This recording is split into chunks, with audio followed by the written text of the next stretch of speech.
ಶ್ರೀ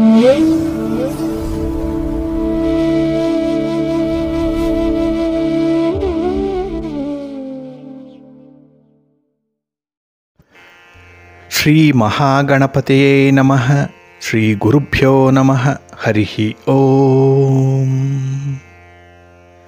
ಸಿರಿಗನ್ನಡ ಸುದ್ದಿವಾಹಿನಿಯ ಸದಭಿಮಾನದ ಸಹೃದಯ ವೀಕ್ಷಕ ಮಹಾಶಯರೇ, ತಮಗೆಲ್ಲರಿಗೂ ಕೂಡ ಸಿರಿಗನ್ನಡ ಸುದ್ದಿವಾಹಿನಿಗೆ ಸ್ವಾಗತ. ದಯಾಮಯನಾದಂಥ ಭಗವಂತನ ಅನುಗ್ರಹ ತಮ್ಮೆಲ್ಲರಿಗೆ ಪ್ರಾಪ್ತಿಯಾಗಲಿ, ತಮ್ಮೆಲ್ಲರ ಜೀವನ ಆರೋಗ್ಯದಾಯಕವಾಗಿರಲಿ, ಸಂತೃಪ್ತಿದಾಯಕವಾಗಿರಲಿ ಎಂದು ಭಗವಂತನಲ್ಲಿ ಪ್ರಾರ್ಥನೆಯನ್ನು ಮಾಡ್ತಾ ಈ ದಿನದ ವಿಶೇಷ ಕಾರ್ಯಕ್ರಮವನ್ನು ನೋಡೋಣ. ಹಾಗೆ ದ್ವಾದಶ ರಾಶಿಯವರ ಗೋಚಾರ ಫಲಗಳು ಹೇಗಿವೆ ಅನ್ನೋದನ್ನು ಕೂಡ ತಿಳಿಯೋಣ ಬನ್ನಿ. ವೀಕ್ಷಕರೇ, ಈ ದಿನ ತಮ್ಮ ಹುಟ್ಟುಹಬ್ಬವನ್ನು ಆಚರಿಸ್ಕೊಳ್ತಾ ಇರುವಂಥ ತಮಗೆಲ್ಲರಿಗೂ ಕೂಡ ಹುಟ್ಟುಹಬ್ಬದ ಶುಭಾಶಯಗಳು. ಹಾಗೆ ಈ ದಿನಾಂಕದಂದು ವಿವಾಹವಾಗಿರುವಂಥ ದಂಪತಿಗಳಿಗೂ ಕೂಡ ವಿವಾಹ ವಾರ್ಷಿಕೋತ್ಸವದ ಶುಭಾಶಯಗಳನ್ನು ಹೇಳ್ತಾ ಭಗವಂತ ತಮಗೆಲ್ಲರಿಗೂ ಕೂಡ ಸಕಲ ಸನ್ಮಂಗಳಗಳನ್ನು ಕರುಣಿಸಲಿ ಅಂತ ಹೇಳಿ ಸಿರಿಗನ್ನಡ ಸುದ್ದಿವಾಹಿನಿಯ ಪರವಾಗಿ ಪ್ರಾರ್ಥಿಸುತ್ತೇನೆ. ಪ್ರೀತಿಯ ವೀಕ್ಷಕ ಬಂಧುಗಳೇ, ಈ ದಿನ 2024 ಫೆಬ್ರವರಿ ತಿಂಗಳ 24ನೇ ತಾರೀಕು ಸ್ಥಿರವಾಸರ ಅಂದರೆ ಶನಿವಾರ. ಈ ಶನಿವಾರದ ನಿತ್ಯ ಪಂಚಾಂಗ ಫಲ ಹೇಗಿದೆ ನೋಡೋಣ ಬನ್ನಿ. ಶ್ರೀ ಶೋಭಕೃತು ನಾಮ ಸಂವತ್ಸರೆ, ಉತ್ತರಾಯಣೆ, ಶಿಶಿರ ಋತು, ಮಾಘ ಮಾಸ, ಶುಕ್ಲ ಪಕ್ಷದ ಹುಣ್ಣಿಮೆ ಈ ದಿನ ಇದೆ. ಈ ಹುಣ್ಣಿಮೆಯ ತಿಥಿ ಈ ದಿನ ಅಪರಾಹ್ನ 4:54 ಇರಲಿದೆ. ಈ ದಿನದ ನಕ್ಷತ್ರ ಮಖ ನಕ್ಷತ್ರ. ಇದು ಈ ದಿನ ರಾತ್ರಿ 9:30 ಇರಲಿದೆ. ಈ ದಿನದ ಕರ್ಣ ಪೂರ್ವಕರ್ಣ ಭವ. ಇದು ಈ ದಿನ ಸಂಜೆ 6:03 ಇರಲಿದೆ. ನಂತರ ಉತ್ತರ ಕರ್ಣ ಬಾಳವ ಆರಂಭ ಆಗುತ್ತೆ. ಈ ದಿನದ ಯೋಗ ಅತಿಗಂಡ ಯೋಗ. ದಿಕ್ಷೂಲೆ ಪೂರ್ವ ದಿಕ್ಕು. ಈ ದಿನ ಸೂರ್ಯ ಇರುವಂಥ ರಾಶಿ ಕುಂಭ, ಚಂದ್ರ ಇರುವಂಥ ರಾಶಿ ಸಿಂಹ. ಹಾಗೆ ಈ ದಿನ ರಾಹುಕಾಲ ಇರುವಂಥ ಸಮಯ ಈ ದಿನ ಬೆಳಿಗ್ಗೆ 9:40 ಬೆಳಿಗ್ಗೆ 11:09 ಗುಳಿಕ ಕಾಲ ಈ ದಿನ ಬೆಳಿಗ್ಗೆ 6:41 ಬೆಳಿಗ್ಗೆ 8:12 ಹಾಗೆ ಯಮಗಂಡ ಕಾಲ ಈ ದಿನ ಮಧ್ಯಾಹ್ನ 2:06 ಅಪರಾಹ್ನ 3:34 ಇರಲಿದೆ. ಇನ್ನು ಈ ದಿನ ದುಷ್ಟ ಮುಹೂರ್ತ ಇರುವಂಥ ಸಮಯ ಈ ದಿನ ಬೆಳಿಗ್ಗೆ 8:15 ಬೆಳಿಗ್ಗೆ 9:02 ದುಷ್ಟ ಮುಹೂರ್ತದ ಸಮಯ. ಹಾಗಾಗಿ ಈ ಸಮಯದಲ್ಲಿ ಯಾವುದೇ ಪ್ರಯಾಣವನ್ನಾಗಲಿ ಯಾವುದೇ ಶುಭ ಕಾರ್ಯಗಳನ್ನಾಗಲಿ ಆರಂಭ ಮಾಡಬೇಡಿ. ಏಕೆಂದರೆ ನೀವು ಯಾವುದೇ ಕೆಲಸಗಳನ್ನು ಈ ದುರ್ಮುಹೂರ್ತದ ಸಮಯದಲ್ಲಿ ಆರಂಭ ಮಾಡಿದ್ರೆ ಅದರಿಂದ ಬರುವಂಥ ಫಲಿತಾಂಶಗಳು ಅಷ್ಟೊಂದು ಅನುಕೂಲಕರವಾಗಿ ಇರೋದಿಲ್ಲ. ಆದ್ದರಿಂದಲೇ ದುಷ್ಟ ಮುಹೂರ್ತವನ್ನು ಅವಾಯ್ಡ್ ಮಾಡುವಂಥದ್ದು ತುಂಬ ಉತ್ತಮ. ಇನ್ನು ಈ ದಿನದ ಅಭಿಜಿತ್ ಮುಹೂರ್ತ ಇರುವಂಥ ಸಮಯ ಮಧ್ಯಾಹ್ನ 12:11 ಮಧ್ಯಾಹ್ನ 12:57 ಅಭಿಜಿತ್ ಮುಹೂರ್ತ ಇರುವಂಥ ಸಮಯ. ಇನ್ನು ವಿಶೇಷವಾಗಿ ಈ ದಿನ ಅಮೃತ ಕಾಲ ಇರುವಂಥ ಸಮಯ ಈ ದಿನ ರಾತ್ರಿ 7:38 ರಾತ್ರಿ 9:26 ಅಮೃತ ಕಾಲದ ಸಮಯ. ಹಾಗೆ ಈ ದಿನ ಸೂರ್ಯೋದಯ ಆಗುವಂಥ ಸಮಯ ಪ್ರಾತಃ ಕಾಲ 6:39 ಸೂರ್ಯಾಸ್ತ ಸಂಜೆ 6:25. ಹಾಗೆ ಈ ದಿನ ಚಂದ್ರನ ಬಲ ಇರುವಂಥ ರಾಶಿಗಳು ಅಂತ ಹೇಳಿದ್ರೆ ಮಿಥುನ, ಸಿಂಹ, ತುಲಾ, ವೃಶ್ಚಿಕ, ಕುಂಭ ಮತ್ತು ಮೀನ. ಈ 6 ರಾಶಿಯವರಿಗೆ ಚಂದ್ರನಿಂದ ಶುಭ ಫಲಗಳ ಯೋಗ ಇರುತ್ತೆ. ಇನ್ನು ಉಳಿದ 6 ರಾಶಿಯವರಿಗೆ ಮಿಶ್ರ ಫಲದ ಯೋಗ ಇರುತ್ತೆ. ಅದನ್ನು ಮುಂದೆ ದ್ವಾದಶ ರಾಶಿಯವರ ಗೋಚಾರ ಫಲಗಳನ್ನು ನೋಡುವಂಥ ಸಂದರ್ಭದಲ್ಲಿ ಮತ್ತಷ್ಟು ವಿಚಾರಗಳನ್ನು ತಿಳ್ಕೊಳ್ಳೋಣ. ಇನ್ನು ಈ ದಿನದ ಹೊರಾದ ಅಧಿಪತಿ ಶನಿ. ಶನಿ ಅಂತ ಹೇಳಿದ್ರೆ ಸ್ಥಿರವಾಗಿರುವಂಥ ಕೆಲಸ ಕಾರ್ಯಗಳಿಗೆ ತುಂಬ ಅನುಕೂಲವನ್ನು ಒದಗಿಸಿಕೊಡುವಂಥವನು. ಹಾಗಾಗಿನೇ ಶನಿವಾರವನ್ನು ಸ್ಥಿರವಾಸರ ಅಂತ ಹೇಳೇ ಕರೆಯುವಂಥದ್ದಿದೆ. ಹಾಗಾಗಿ ಸ್ಥಿರವಾಗಿರುವಂಥ ಕೆಲಸ ಕಾರ್ಯಗಳು, ಶಾಶ್ವತವಾಗಿರುವಂಥ ಕೆಲಸ ಕಾರ್ಯಗಳನ್ನು ಮಾಡಲಿಕ್ಕೆ ಈ ದಿನ ತುಂಬ ಪ್ರಶಸ್ತವಾಗಿದೆ. ಇಲ್ಲಿ ಕೆಲವರು ಆಧ್ಯಾತ್ಮಿಕ ಸಾಧನೆಯನ್ನು ಮಾಡ್ತಾರೆ. ಅಂದರೆ ಇದು ಜೀವಿತದ ಕೊನೆಯ ಅವಧಿಯವರೆಗೂ ಕೂಡ ಈ ಆಧ್ಯಾತ್ಮಿಕ ಸಾಧನೆ ನಮ್ಮ ಜೊತೆಯಲ್ಲೇ ಉಳಿಯುತ್ತೆ. ಹಾಗಾಗಿ ಈ ದಿನ ತುಂಬ ಪ್ರಶಸ್ತವಾಗಿರುವಂಥದ್ದು ಈ ಒಂದು ಕೆಲಸಕ್ಕೆ. ಜೊತೆಗೆ ಕೆಲವರು ತಂತ್ರವಿದ್ಯೆಯನ್ನು ಕಲಿತಾರೆ. ಯಂತ್ರ, ಮಂತ್ರ, ತಂತ್ರ ಇತ್ಯಾದಿ ವಿದ್ಯೆಗಳನ್ನು ಕಲಿಯುವಂಥವ್ರಿಗೂ ಕೂಡ ಈ ದಿನ ಪ್ರಶಸ್ತವಾಗಿದೆ. ಹಾಗೆ ಯಾವುದೇ ಒಂದು ಕರ್ಮಕ್ಕೆ ಕಾರಕನಾಗಿರುವಂಥವನು ಶನಿ. ಅಂದರೆ ನಾವು ಮಾಡುವಂಥ ಕೆಲಸ, ನಮ್ಮ ಉದ್ಯೋಗ ಇದಕ್ಕೆ ಕಾರಕ ಶನಿ. ಹಾಗಾಗಿನೇ ಶ್ರಮಪಟ್ಟು ಯಾರು ಕೆಲಸ ಕಾರ್ಯಗಳನ್ನು ಮಾಡ್ತಾರೆ ಅವರಿಗೆ ನಿಧಾನ ಆದರೂ ಕೂಡ ಫಲಿತಾಂಶಗಳು ಚೆನ್ನಾಗಿ ಸಿಕ್ಕತ್ತೆ. ಹಾಗಾಗಿ ಶನಿಯನ್ನು ಮಂದಗತಿಯಲ್ಲಿ ಚಲಿಸುವಂಥ ಗ್ರಹ ಅಂತ ಹೇಳಿದ್ರೆ ಇಲ್ಲಿ ಫಲಿತಾಂಶಗಳು ನಿಧಾನ ಆಗುತ್ತೆ. ಆದರೆ ಯಾರಿಗೆ ತಾಳ್ಮೆ ಇರುತ್ತೆ ಅವರಿಗೆ ವಿಶೇಷವಾದಂತಹ ಫಲ ಅವರ ಕೆಲಸದಿಂದ ಸಿಕ್ಕತ್ತೆ. ಹಾಗಾಗಿನೇ ಶಾಂತಿಗೆ, ಸಹನೆಗೆ ವಿಶೇಷವಾಗಿ ಶನಿ ಕಾರಕನಾಗಿರುವಂಥವನು. ಹಾಗಾಗಿ ಶಾಂತಿ ಸಂಯಮದಿಂದ ಇರುವಂಥವ್ರಿಗೂ ಕೂಡ ಈ ದಿನ ಕೆಲಸ ಕಾರ್ಯಗಳಲ್ಲಿ ಹೆಚ್ಚಿನ ಅಭಿವೃದ್ಧಿ ಇದೆ, ಫಲಪ್ರದವಾಗುತ್ತೆ ಅನ್ನುವಂಥ ಒಂದು ವಿಚಾರ ಕೂಡ ಇದೆ. ಹಾಗೆ ಈ ದಿನ ಇರುವಂಥ ಗುರು ಹೊರದ ಸಮಯ ಎಲ್ಲ ಕೆಲಸ ಕಾರ್ಯಗಳಿಗೂ ಕೂಡ ಅನುಕೂಲಕರವಾಗಿರುವಂಥ ಸಮಯ. ಇದು ಈ ದಿನ ಬೆಳಿಗ್ಗೆ 7:37 ಬೆಳಿಗ್ಗೆ 8:36 ಹಾಗೆ ಮಧ್ಯಾಹ್ನ 2:30 ಅಪರಾಹ್ನ 3:16 ಇನ್ನು ರಾತ್ರಿ 9:27 ರಾತ್ರಿ 10:30 ಗುರುಹೋರ ಇರುವಂಥ ಸಮಯ. ಇದನ್ನು ನೀವು ಅನುಸರಣೆ ಮಾಡ್ಬೋದು, ಒಳ್ಳೆಯದಾಗತ್ತೆ. ಹಾಗೆ ಈ ದಿನ ಇರುವಂಥ ಶನಿಹೋರ ಸ್ವಲ್ಪ ನಿಧಾನಗತಿಯ ಚಲನೆ ಉಳ್ಳದ್ದು. ಅಂದರೆ ನೀವು ಯಾವುದೇ ಕೆಲಸಗಳನ್ನು ಈ ದಿನ ಇರುವಂಥ ಶನಿಹೋರದಲ್ಲಿ ಆರಂಭ ಮಾಡಿದ್ರೆ ಪ್ರಗತಿ ಅನ್ನುವಂಥದ್ದು ನಿಧಾನ ಆಗುತ್ತೆ, ಫಲಿತಾಂಶಗಳು ನಿಧಾನವಾಗಿ ಬರುತ್ತೆ. ಹಾಗಾಗಿನೇ ಕೆಲವೊಂದು ಪ್ರಮುಖವಾದಂತಹ ಕೆಲಸ ಕಾರ್ಯಗಳನ್ನು ಈ ದಿನ ಇರುವಂಥ ಶನಿಹೋರದಲ್ಲಿ ಮಾಡಬೇಡಿ. ಇದು ಈ ದಿನ ಬೆಳಿಗ್ಗೆ 6:38 ಬೆಳಿಗ್ಗೆ 7:37 ಇನ್ನು ಮಧ್ಯಾಹ್ನ 1:31 ಮಧ್ಯಾಹ್ನ 2:30 ಹಾಗೆ ರಾತ್ರಿ 8:28 ರಾತ್ರಿ 9:29 ಶನಿಹೋರ ಇರುವಂಥ ಸಮಯ. ಇದನ್ನು ನೀವು ಅವಾಯ್ಡ್ ಮಾಡಿ, ಒಳ್ಳೆಯದಾಗತ್ತೆ. ಆದರೆ ಈ ದಿನ ಇರುವಂಥ ಕುಜಹೋರ ಏನಿದೆ ಇದು ತುಂಬ ಫೇವರಬಲ್ ಆಗಿ ಇರುವಂಥದ್ದು. ಅದರಲ್ಲೂ ಈ ಸಾಹಸ ಕೃತ್ಯಗಳನ್ನು ಮಾಡುವಂಥ ಕೆಲವು ಇಲಾಖೆಗಳಿದ್ದಾರೆ. ಪೊಲೀಸ್ ಇರ್ಬೋದು, ಮಿಲಿಟ್ರಿ ಇರ್ಬೋದು, ಅಗ್ನಿಶಾಮಕ ದಳ, ಇಲ್ಲಿ ಕೆಲಸ ನಿರ್ವಹಣೆ ಮಾಡುವಂಥವ್ರಿಗೆ ಉತ್ತಮವಾದಂಥ ಫಲಿತಾಂಶ ಸಿಕ್ಕತ್ತೆ. ನೀವು ನಿರೀಕ್ಷೆ ಮಾಡಿದಂಥ ಫಲವನ್ನು ಈ ದಿನ ಪಡ್ಕೊಳ್ತೀರಿ.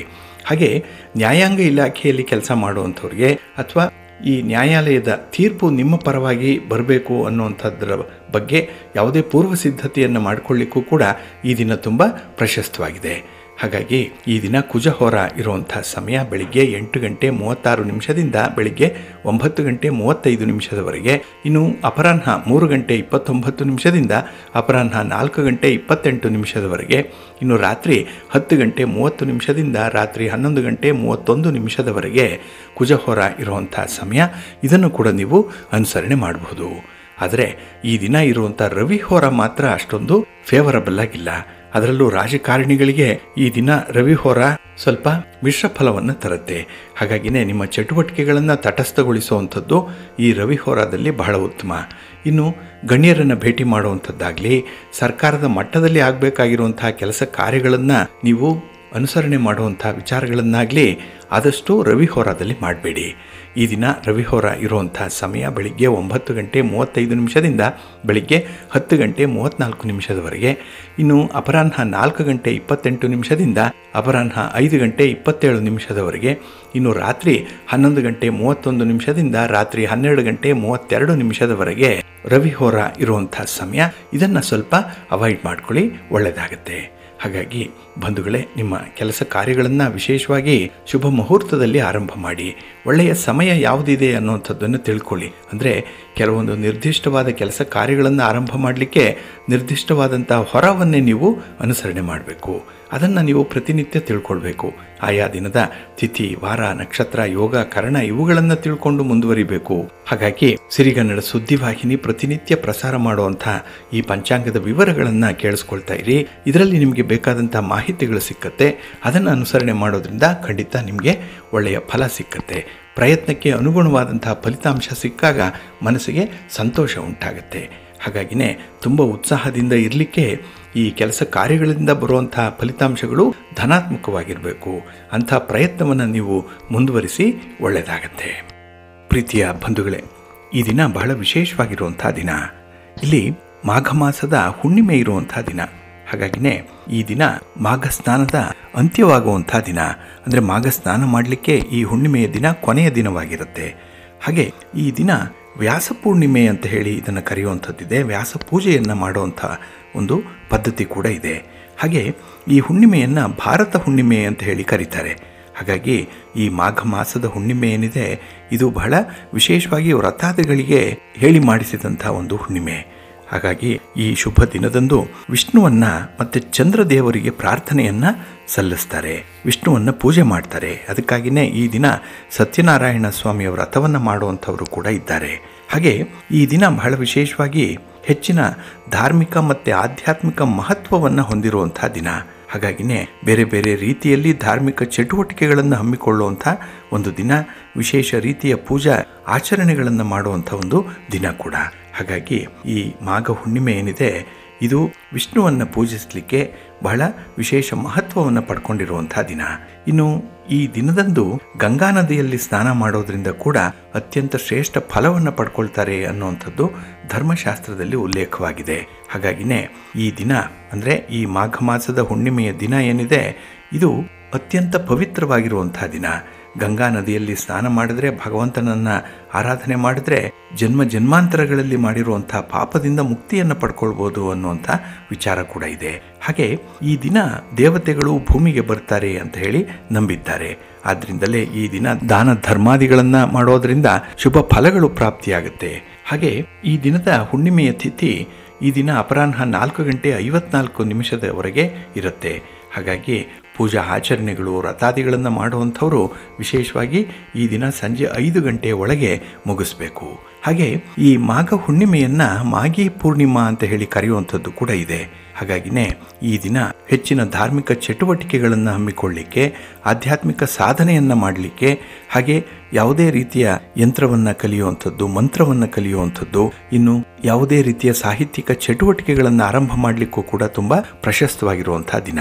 ಹಾಗೆ ಈ ದಿನ ಯಾರು ಉಪವಾಸವನ್ನು ಆಚರಣೆ ಮಾಡ್ತಾರೆ ಅಂಥವರು ವಿಷ್ಣು ಸಾಯುಜ್ಯವನ್ನು ಪಡ್ಕೊಳ್ತಾರೆ. ವಿಷ್ಣುವಿನ ಅನುಗ್ರಹ ಬಹಳ ವಿಶೇಷವಾಗಿ ಅವರಿಗೆ ಲಭ್ಯವಾಗುತ್ತೆ.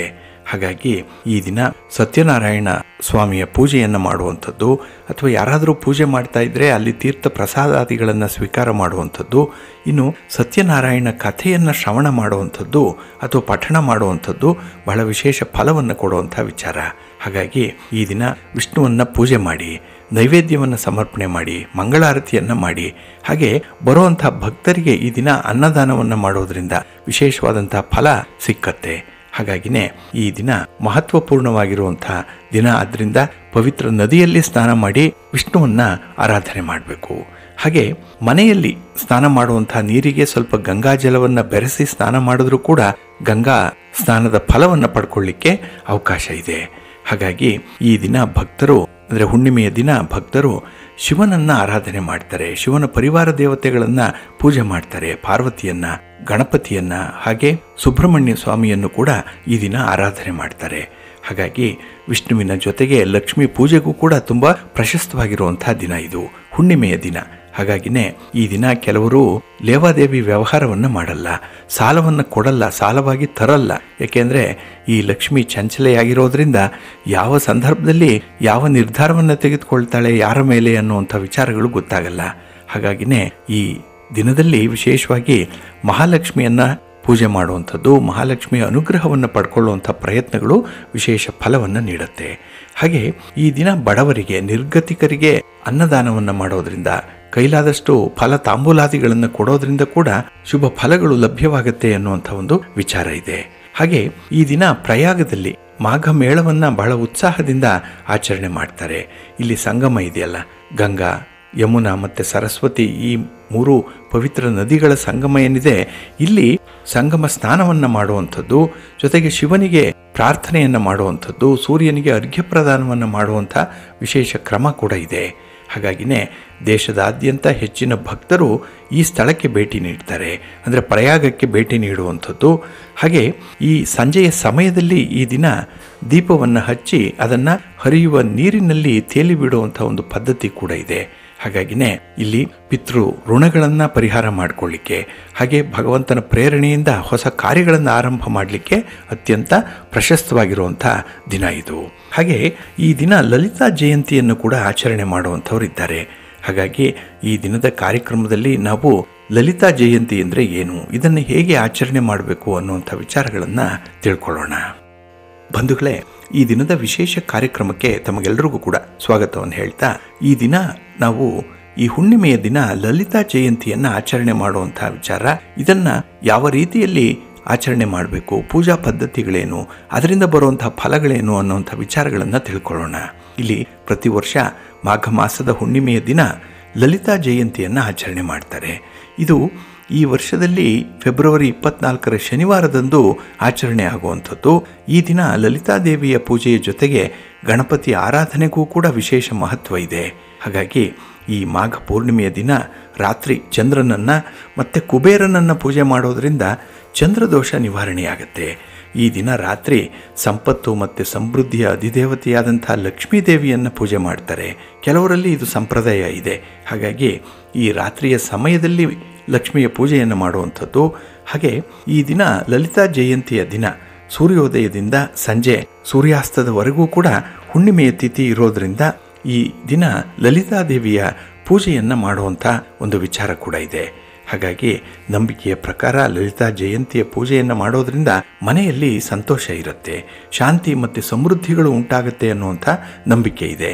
ಹಾಗಾಗಿನೇ ಈ ದಿನ ಸಂಪತ್ತಿನ ಅಧಿದೇವತೆಯಾದಂತಹ ಲಕ್ಷ್ಮೀದೇವಿಯ ಅನುಗ್ರಹವನ್ನು ಪಡ್ಕೊಳ್ಳಿಕ್ಕೆ ವಿಶೇಷವಾದಂತಹ ಪೂಜಾ ಫಲಗಳನ್ನು ನಿರೀಕ್ಷೆ ಮಾಡ್ತೀವಿ. ಅದು ಬರಬೇಕು ಅಂತ ಹೇಳಿದ್ರೆ ಪೂಜೆಗಳು ಸಾಂಗವಾಗಿ ನೆರವೇರಬೇಕು. ಹಾಗಾಗಿ ಈ ದಿನ ಪೂಜಾ ಸ್ಥಳವನ್ನು ಸ್ವಚ್ಛಗೊಳಿಸುವಂಥದ್ದು, ಹಾಗೆ ದೇವರ ವಿಗ್ರಹಗಳನ್ನು ಈ ದಿನ ಜೋಡಿಸಿಟ್ಟು ಅದಕ್ಕೆ ಷೋಡಶೋಪಚಾರ ಪೂಜೆಯನ್ನು ಮಾಡುವಂಥದ್ದು, ಕೊನೆಗೆ ನೈವೇದ್ಯವನ್ನು ಸಮರ್ಪಣೆ ಮಾಡುವಂಥದ್ದನ್ನು ಮರಿಬೇಡಿ. ಹಾಗಾಗಿನೇ ಈ ದಿನ ಯಾರು ಲಲಿತಾದೇವಿಯನ್ನು ಪೂಜೆ ಮಾಡ್ತಾರೋ ಅವರಿಗೆ ಮೋಕ್ಷ ಪ್ರಾಪ್ತಿಯಾಗತ್ತೆ ಅಂತ ಹೇಳ್ತಾರೆ. ಇನ್ನು ಬಹಳ ವಿಶೇಷವಾಗಿ ಈ ದಿನ ಲಲಿತಾದೇವಿಯ ಆರಾಧನೆಯಿಂದ ಜನನ ಮರಣಗಳ ಚಕ್ರದಿಂದ ಮುಕ್ತಿಯನ್ನು ಹೊಂದುತ್ತಾರೆ ಅನ್ನುವಂಥ ಒಂದು ವಿಚಾರ ಕೂಡ ಇದೆ. ಹಾಗಾಗಿ ಬದುಕಿರುವಂಥವರು ಎಲ್ಲ ರೀತಿಯ ಸಿದ್ಧಿಗಳನ್ನು ಪಡ್ಕೊಳ್ಬೇಕು ಅಂತ ಹೇಳಿದ್ರೆ ಈ ದಿನ ಲಲಿತಾದೇವಿಯ ಪೂಜೆಯನ್ನು ಮಾಡಬೇಕು. ಹಾಗೆ ಎಲ್ಲ ರೀತಿಯಲ್ಲೂ ಕೂಡ ಸಿದ್ಧಿಗಳನ್ನು ಪಡ್ಕೊಳ್ಳಿಕ್ಕೆ ಇದು ಅತ್ಯಂತ ಮಹತ್ವಪೂರ್ಣವಾಗಿರುವಂಥ ಒಂದು ಪೂಜಾ ವಿಧಾನ. ಹಾಗೆ ಲಲಿತಾದೇವಿಯನ್ನು ಯಾರು ಪೂಜೆ ಮಾಡಲಿಕ್ಕೆ ಬಯಸ್ತಾರೆ ಅವರು ಸೂರ್ಯೋದಯಕ್ಕೆ ಮೊದಲು ಎದ್ದು ನಿತ್ಯ ಕರ್ಮಗಳನ್ನು ಮುಗಿಸ್ಕೊಂಡು ಬಿಳಿ ವಸ್ತ್ರಗಳನ್ನು ಧರಿಸ್ಕೊಳ್ಬೇಕು.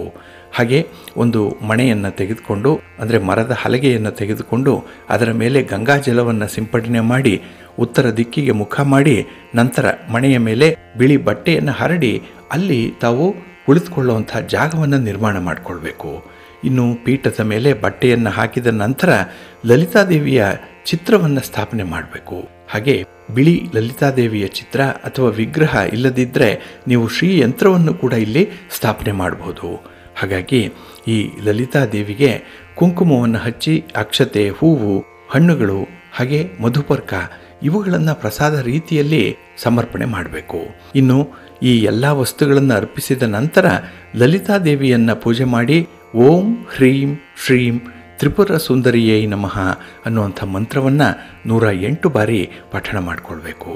ಇದಾದ ನಂತರ ಲಲಿತಾದೇವಿಯ ಕಥೆಯನ್ನು ಕೇಳಬೇಕು, ಓದಬೇಕು. ಇದು ಅತ್ಯಂತ ಮಂಗಳಕರವಾಗಿರುವಂಥ ಕೆಲಸ, ಪುಣ್ಯದ ಕೆಲಸ. ಇದನ್ನು ನೀವು ಅನುಸರಣೆ ಮಾಡ್ಬೋದು. ಇನ್ನು ಲಲಿತಾದೇವಿಯ ಕಥೆಯನ್ನು ಓದುವಂಥದ್ದು, ಹಾಗೆ ಓದಿದ ನಂತರ ಲಲಿತಾದೇವಿಗೆ ಧೂಪ ಮತ್ತು ದೀಪಗಳಿಂದ ಆರತಿಯನ್ನು ಮಾಡಬೇಕು. ಇದಾದ ನಂತರ ತಾಯಿ ಲಲಿತಾಗೆ ಬಿಳಿ ಬಣ್ಣದ ಸಿಹಿ ತಿಂಡಿಗಳನ್ನು ಅಥವಾ ಪಾಯಸವನ್ನು ಅರ್ಪಿಸಬೇಕು. ನೈವೇದ್ಯ ರೂಪದಲ್ಲಿ ಅದಕ್ಕೆ ಸಮರ್ಪಣೆ ಮಾಡಬೇಕು. ಇನ್ನು ತಿಳಿದೋ ತಿಳಿಯದೆಯೋ ಪೂಜಾ ಸಂದರ್ಭದಲ್ಲಿ ಮಾಡಿರೋಂಥ ತಪ್ಪುಗಳಿಗೆ ಕ್ಷಮೆಯನ್ನು ಕೇಳಿ. ಪೂಜಾ ನಂತರದಲ್ಲಿ 9 ವರ್ಷಕ್ಕಿಂತ ಕಡಿಮೆ ವಯಸ್ಸಿನ ಕನ್ಯೆಯರಿಗೆ ಪ್ರಸಾದವನ್ನು ವಿತರಣೆ ಮಾಡಿ.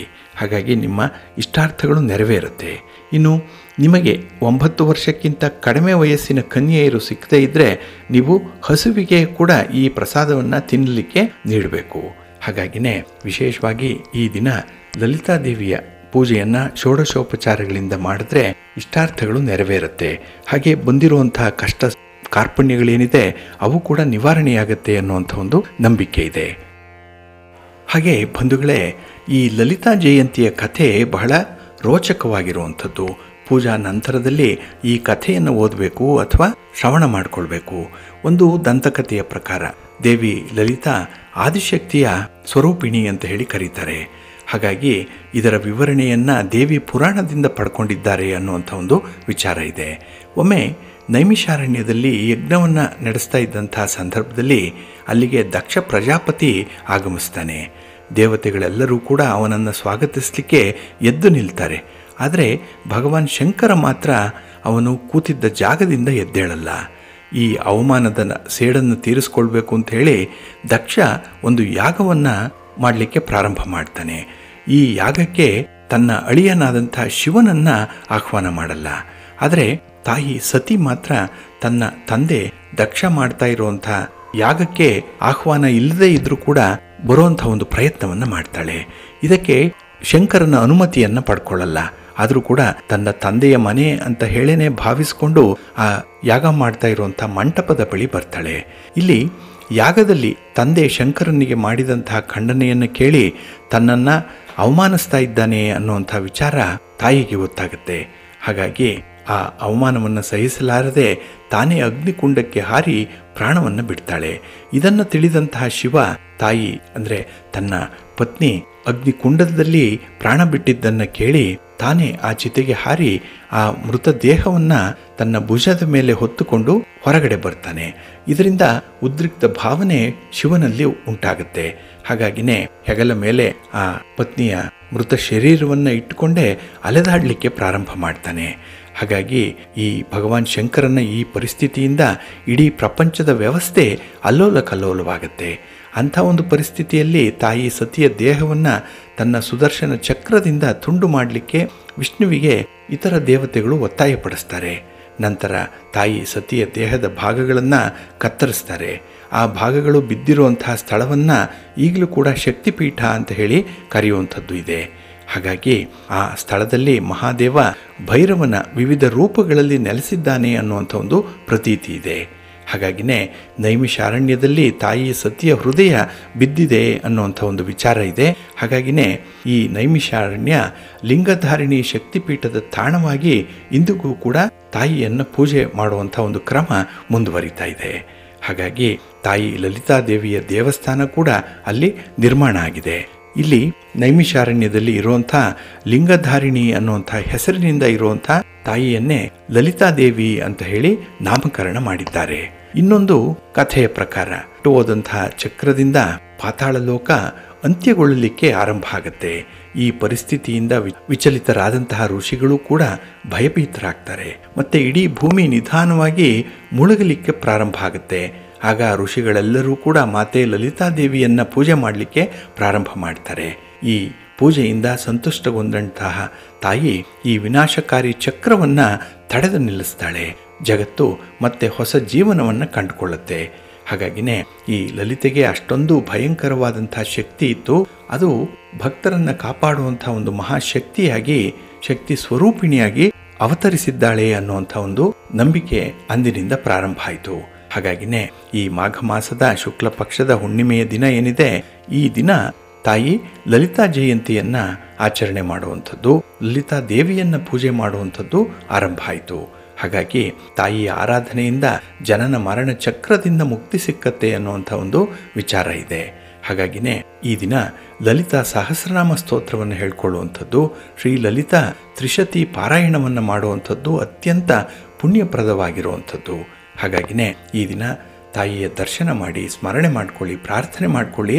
ಜೊತೆಗೆ ಲಲಿತಾ ಸಹಸ್ರನಾಮ ಸ್ತೋತ್ರವನ್ನು ಹೇಳ್ಕೊಳ್ಳುವಂಥದ್ದನ್ನು ಮುಂದುವರಿಸಿ. ಖಂಡಿತ ಒಳ್ಳೆಯ ಫಲ ನಿಮಗೆ ಸಿಕ್ಕತ್ತೆ. ಹಾಗಾಗಿ ತಾಯಿಯ ಅನುಗ್ರಹ ಸಂಪೂರ್ಣವಾಗಿ ನಿಮಗೆ ಪ್ರಾಪ್ತಿಯಾಗೋದ್ರಿಂದ ಯಾವುದೇ ರೀತಿಯ ದುಷ್ಟತನ ನಿಮ್ಮಲ್ಲಿರಲ್ಲ. ಇನ್ನು ದುಷ್ಟರ ಒಂದು ಪ್ರಭಾವ ಕೂಡ ನಿಮಗೆ ತಟ್ಟಲ್ಲ.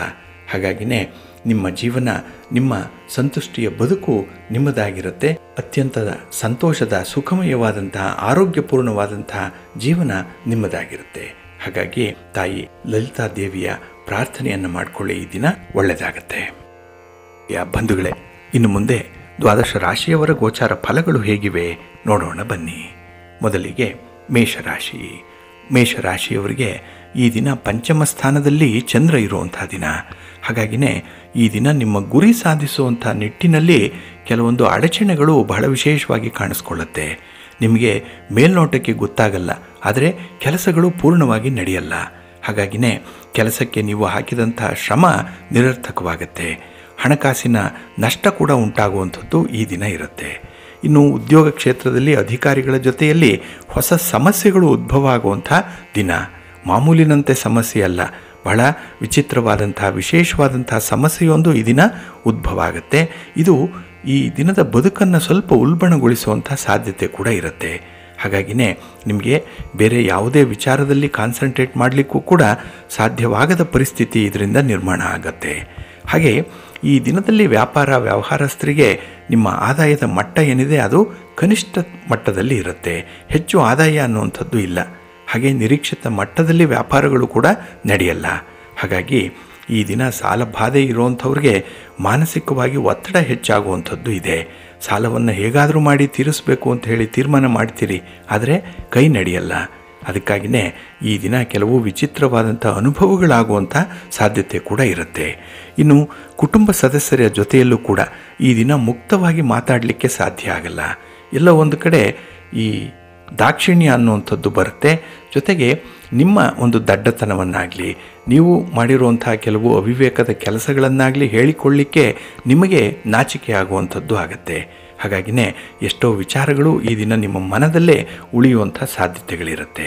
ಹಾಗಾಗಿನೇ ಒತ್ತಡ ಜಾಸ್ತಿ, ಮುಕ್ತವಾಗಿ ಕೆಲಸವನ್ನು ಮಾಡಲಿಕ್ಕೆ ಮನಸ್ಸಿರಲ್ಲ. ಹಾಗೆ ಈ ದಿನ ನಿಮ್ಮ ಮನೆ ದೇವರನ್ನು ಸ್ಮರಣೆ ಮಾಡ್ತಾ ಇರಿ. ಇನ್ನು ಭಕ್ತಿಯಿಂದ ಈ ದಿನ ನೀವು ಮಹಾಲಕ್ಷ್ಮಿಯ ಸ್ತೋತ್ರವನ್ನು ಹೇಳ್ಕೊಳ್ಳಿ, ಮಹಾವಿಷ್ಣುವಿನ ದರ್ಶನ ಮಾಡಿಕೊಳ್ಳಿ, ಒಳ್ಳೆಯದಾಗತ್ತೆ. ನಿಮ್ಮ ಅದೃಷ್ಟದ ಬಣ್ಣ ಕೆಂಪು, ಅದೃಷ್ಟದ ದಿಕ್ಕು ಪೂರ್ವ ದಿಕ್ಕು, ಅದೃಷ್ಟ ಸಂಖ್ಯೆ 3. ವೃಷಭ ರಾಶಿಯವರಿಗೆ ಈ ದಿನ ಚತುರ್ಥದಲ್ಲಿ ಚಂದ್ರ ಇರುವಂಥ ದಿನ. 4ನೇ ಮನೆಯಲ್ಲಿ ಚಂದ್ರ ಇದ್ದರೆ ಅಲ್ಲಿಂದ ಸುಖವಂಚಿತರಾಗ್ತೀರಿ. ಎಲ್ಲ ಸೌಲಭ್ಯಗಳೂ ಇದೆ, ಆದರೆ ಸಕಾಲಕ್ಕೆ ಅದನ್ನು ಅನುಭವಿಸುವಂಥ ಯೋಗ ಇಲ್ಲ. ಹಾಗೆ ಈ ದಿನ ಹೊಸದಾಗಿ ವ್ಯಾಪಾರ ವ್ಯವಹಾರಗಳನ್ನು ಆರಂಭ ಮಾಡಲಿಕ್ಕೆ ಸ್ವಲ್ಪ ಅಡಚಣೆಗಳು ಜಾಸ್ತಿ ಇರುವಂಥದ್ದು. ಎಷ್ಟೇ ಅಲರ್ಟ್ ಆಗಿರಿ, ಎಷ್ಟೇ ಪೂರ್ವ ಸಿದ್ಧತೆಯನ್ನು ಮಾಡಿಕೊಂಡ್ರೂ ಕೂಡ ಏನೋ ಒಂದು ಕೊರತೆ ನಿಮ್ಮನ್ನು ಕಾಡುತ್ತೆ ಈ ದಿನದಲ್ಲಿ.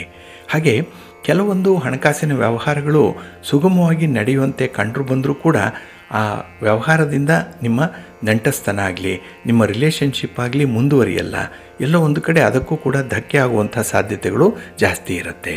ಹಾಗಾಗಿನೇ ಹಣಕಾಸಿನ ವ್ಯವಹಾರಗಳು ನಿಮಗೆ ಕೈ ಹತ್ತಲ್ಲ ಈ ದಿನ, ಸ್ವಲ್ಪ ಜಾಗ್ರತೆ. ಇನ್ನು ಈ ದಿನದಲ್ಲಿ ಕೆಲಸಗಳಲ್ಲಿ ಹೆಚ್ಚುವರಿ ಜವಾಬ್ದಾರಿಗಳು ಸಿಕ್ಕುವಂಥದ್ದು ಇದೆ. ಇದರಿಂದ ಸಮರ್ಪಕವಾದಂಥ ವಿಶ್ರಾಂತಿ ಇಲ್ಲ, ಒತ್ತಡಗಳು ಜಾಸ್ತಿ. ಅದಕ್ಕಾಗಿಯೇ ಈ ದಿನ ದೈಹಿಕ ಆಲಸ್ಯ ಕೂಡ ಉಂಟಾಗುವಂಥದ್ದು. ಇನ್ನು ಮನೆಯ ಹೊರಗಿನ ವಾತಾವರಣ ಸ್ವಲ್ಪ ಅಸ್ತವ್ಯಸ್ತವಾಗಿ ಇರುತ್ತೆ. ಹಾಗಾಗಿ ಶಿಸ್ತುಬದ್ಧವಾದಂಥ ಜೀವನವನ್ನು ನಡೆಸ್ತಾ ಇರುವಂಥವ್ರಿಗೆ ಈ ದಿನದ ಒಂದು ವಾತಾವರಣ ತುಂಬ ವಿಚಿತ್ರವಾಗಿ ಕಾಣಿಸ್ಕೊಳ್ಳುತ್ತೆ. ಹಾಗಾಗಿನೇ ನಿಮ್ಮ ಪರ್ಫಾರ್ಮೆನ್ಸಲ್ಲಿ ಈ ದಿನ ನಿಮ್ಮ ಒಂದು ಎಬಿಲಿಟಿ ಏನಿದೆ ಕಡಿಮೆ ಉಪಯೋಗಕ್ಕೆ ಬರುವಂಥದ್ದು ಇದೆ. ಅಂದರೆ ನಿಮ್ಮ ಸಾಮರ್ಥ್ಯವನ್ನು ಅಂಡರ್ ಯುಟಿಲೈಸ್ ಆಗುವಂಥ ಒಂದು ಸಂದರ್ಭಗಳು ಬರ್ಬೋದು. ಸ್ವಲ್ಪ ಎಚ್ಚರಿಕೆಯಿಂದ ಕೆಲಸಗಳಲ್ಲಿ ಇನ್ವಾಲ್ವ್ ಆಗಿ, ಒಳ್ಳೆಯದಾಗುತ್ತೆ. ನಿಮ್ಮ ಇಷ್ಟ ದೇವರನ್ನು ಈ ದಿನ ಪೂಜೆ ಮಾಡಿ, ಮನೆ ದೇವರನ್ನು ಈ ದಿನ ಸ್ಮರಣೆ ಮಾಡಿಕೊಳ್ಳಿ, ಸಾಧ್ಯ ಆದರೆ ದರ್ಶನ ಮಾಡಿ ಬನ್ನಿ, ಒಳ್ಳೆಯದಾಗುತ್ತೆ. ಈ ದಿನ ಯಾವುದಾದ್ರೂ ಒಂದು ಶಕ್ತಿಪೀಠಕ್ಕೆ ಹೋಗಿ ಬನ್ನಿ, ಅಮ್ಮನವರ ದರ್ಶನ ಮಾಡಿ ದುರ್ಗಾಸ್ತುತಿಯನ್ನು ಹೇಳ್ಕೊಳ್ಳಿ, ಒಳ್ಳೆಯದಾಗತ್ತೆ. ನಿಮ್ಮ ಅದೃಷ್ಟದ ಬಣ್ಣ ಕೆಂಪು, ಅದೃಷ್ಟದ ದಿಕ್ಕು ಉತ್ತರ ದಿಕ್ಕು, ಅದೃಷ್ಟ ಸಂಖ್ಯೆ 2. ಮಿಥುನ ರಾಶಿಯವರಿಗೆ ಈ ದಿನ ಕೀರ್ತಿ ಸ್ಥಾನದಲ್ಲಿ ಚಂದ್ರ ಇದ್ದಾನೆ. 3ನೇ ಮನೆಯಲ್ಲಿ ಚಂದ್ರ ಇದ್ದರೆ ಬಹಳ ವಿಶೇಷವಾದಂಥ ಫಲ ನಿಮಗೆ ಸಿಕ್ಕತ್ತೆ. ಎಲ್ಲ ರೀತಿಯಲ್ಲೂ ಕೂಡ ನಿಮಗೆ ಜ್ಞಾನೋದಯ ಆಗುತ್ತೆ. ಎಲ್ಲ ಒಂದು ಕಡೆ ಬೆಳಕು ನಿಮ್ಮ ಅಂಧಕಾರದ ಮೇಲೆ ಬೀಳ್ತಾ ಇರುತ್ತೆ. ಹಾಗಾಗಿ ಕೆಲವೊಂದು ವಿಚಾರಗಳನ್ನು ಬಹಳ ಶ್ರದ್ಧೆಯಿಂದ ತಿಳ್ಕೊಳ್ತೀರಿ. ಹಾಗೆ ತಿಳಿದಿರುವಂಥ ಅನುಭವವನ್ನು ಈ ದಿನ ಅಪ್ಲೈ ಮಾಡುವಂಥದ್ದು ಇದೆ. ಹಾಗಾಗಿನೇ ಈ ದಿನ ಅಪ್ಲಿಕೇಶನ್ ಆಫ್ ಮೈಂಡ್ ಏನಿದೆ ಬಹಳ ಚುರುಕಾಗಿ ನಿಮಗೆ ಕೆಲಸ ಮಾಡುತ್ತೆ. ಇದರಿಂದ ಕೆಲವು ಘಟನೆಗಳಾಗಲಿ ಕೆಲವು ಕೆಲಸ ಕಾರ್ಯಗಳು ವಿಶೇಷ ಫಲವನ್ನು ನಿಮಗೆ ತಂದು ಕೊಡುತ್ತೆ. ಇದರಿಂದ ಹೊಸಬರ ಪರಿಚಯ ಆಗುವಂಥದ್ದು ಕೂಡ ಇದೆ. ಹಾಗೆ ಹೊಸ ವಿಚಾರಗಳತ್ತ ಗಮನ ಹರಿಸೋದ್ರಿಂದಲೇ ಈ ದಿನ ಹೆಚ್ಚು ಜನರನ್ನು ನೀವು ಆಕರ್ಷಣೆ ಮಾಡ್ತೀರಿ, ಜನರ ಪ್ರೀತಿ ವಿಶ್ವಾಸಗಳನ್ನು ಸಂಪಾದನೆ ಮಾಡ್ಕೊಳ್ತೀರಿ. ಹಾಗಾಗಿನೇ ನಿಮ್ಮ ಶ್ರಮಕ್ಕೆ ತಕ್ಕ ಫಲ ಈ ದಿನ ಸಿಕ್ಕತ್ತೆ. ವಿದ್ಯಾರ್ಥಿಗಳಿಗೆ ತುಂಬ ಅನುಕೂಲ ಇರುವಂಥ ದಿನ ಕೂಡ. ಹಾಗೆ ವ್ಯವಹಾರದಲ್ಲಿ ನಿರೀಕ್ಷಿತ ಪ್ರಗತಿಯನ್ನು ಸಾಧಿಸಲಿಕ್ಕೆ ಒಳ್ಳೆಯ ಅವಕಾಶಗಳು ಸಿಕ್ಕತ್ತೆ. ಯಾರೋ ಕೊಡಬೇಕಾಗಿರುವಂಥ ಹಣವನ್ನು ಈ ದಿನ ಕೊಡ್ತಾರೆ. ಯಾರೋ ಗಣ್ಯರು ಈ ದಿನ ನಿಮ್ಮನ್ನು ಬಂದು ಭೇಟಿಯಾಗ್ತಾರೆ. ಒಟ್ಟಾರೆ ಈ ಹಣಕಾಸಿನ ವ್ಯವಹಾರಗಳಲ್ಲಿ ಈ ದಿನ ಬಹಳ ಸುಭಿಕ್ಷವಾಗಿರ್ತೀರಿ. ಇನ್ನು ನಿಮ್ಮ ಸ್ನೇಹಿತರ ಸಹಾಯದಿಂದ ಕೆಲಸಗಳು ಸಮಯಕ್ಕೆ ಸರಿಯಾಗಿ ಪೂರ್ಣ ಆಗುತ್ತೆ. ಯಾರಿಲ್ಲ ಅಂದರೂ ಕೂಡ ಈ ದಿನ ನಿಮ್ಮ ಸ್ನೇಹಿತರು ನಿಮ್ಮ ಬೆಂಬಲಕ್ಕೆ ನಿಲ್ತಾರೆ. ಇನ್ನು ಬಹಳ ವಿಶೇಷ ಅಂತ ಹೇಳಿದ್ರೆ ಈ ದಿನ ಮನೆಯಲ್ಲಿರುವಂಥ ಹಿರಿಯರ ಆರೋಗ್ಯದ ಬಗ್ಗೆ ಅಥವಾ ಅವರ ಬೇಕು ಬೇಡಗಳ ಬಗ್ಗೆ ಈ ದಿನ ತುಂಬ ಮುತುವರ್ಜಿಯಿಂದ ಮಾತಾಡ್ತೀರಿ. ಇದು ನಿಮ್ಮ ಜವಾಬ್ದಾರಿಯನ್ನು ಹೆಚ್ಚಿಸುತ್ತೆ. ನಿಮ್ಮ ಮನೆ ದೇವರನ್ನು ಸ್ಮರಣೆ ಮಾಡ್ತಾಯಿರಿ. ಹಾಗೆ ಭಕ್ತಿಯಿಂದ ಈ ದಿನ ನೀವು ಶಿವಸ್ತೋತ್ರವನ್ನು ಹೇಳ್ಕೊಳ್ಳಿ, ಒಳ್ಳೆಯದಾಗತ್ತೆ. ನಿಮ್ಮ ಅದೃಷ್ಟದ ಬಣ್ಣ ತಿಳಿ ನೀಲಿ, ಅದೃಷ್ಟದ ದಿಕ್ಕು ಈಶಾನ್ಯ ದಿಕ್ಕು, ಅದೃಷ್ಟ ಸಂಖ್ಯೆ 1. ಕರ್ಕಾಟಕ ರಾಶಿ. ಕರ್ಕಾಟಕ ರಾಶಿಯವರಿಗೆ ಈ ದಿನ ದ್ವಿತೀಯದಲ್ಲಿ ಚಂದ್ರ ಇದ್ದಾನೆ. ಇದು 2ನೇ ಮನೆ, ಧನಸ್ಥಾನ ಇದು. ಹಾಗಾಗಿನೇ ಈ ದಿನ ಕುಟುಂಬದ ಒಳಗೆ ಹಣಕಾಸಿನ ವಿಚಾರವಾಗಿ ಸ್ವಲ್ಪ ಮನಸ್ತಾಪಗಳಾಗುತ್ತೆ. ಹಾಗೆ ಈ ದಿನ ನಿಮ್ಮ ದುಡಿಮೆ, ನಿಮ್ಮ ಒಂದು ವೇತನ ಅಥವಾ ಉಳಿತಾಯ, ಖರ್ಚು ವೆಚ್ಚ ಇದ್ರ ಬಗ್ಗೆ ತುಂಬ ಲೆಕ್ಕಾಚಾರ ಮಾಡುವಂಥ ಸಾಧ್ಯತೆಗಳು ಕೂಡ ಇದೆ. ಹಾಗೆ ಕೈಗೊಂಡಂಥ ಕೆಲಸ ಕಾರ್ಯಗಳು ಸ್ವಲ್ಪ ಅಡೆತಡೆಗಳಿಂದ ಕೂಡಿರುವಂಥದ್ದು.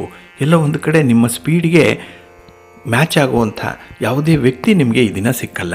ಹಾಗಾಗಿನೇ ಒಂಟಿಯಾಗಿ ಈ ದಿನ ಕೆಲವೊಂದು ಸನ್ನಿವೇಶಗಳನ್ನು ಎದುರಿಸಬೇಕಾಗತ್ತೆ. ಹಾಗೆ ಈ ದಿನ ಹೊಸದಾಗಿ ಆಗಿರುವಂಥ ಸ್ನೇಹಿತರಿಂದ ಒಂದು ಒಳ್ಳೆಯ ಸುದ್ದಿಯನ್ನು ಕೇಳುವಂಥ ಸಾಧ್ಯತೆ ಕೂಡ ಇದೆ.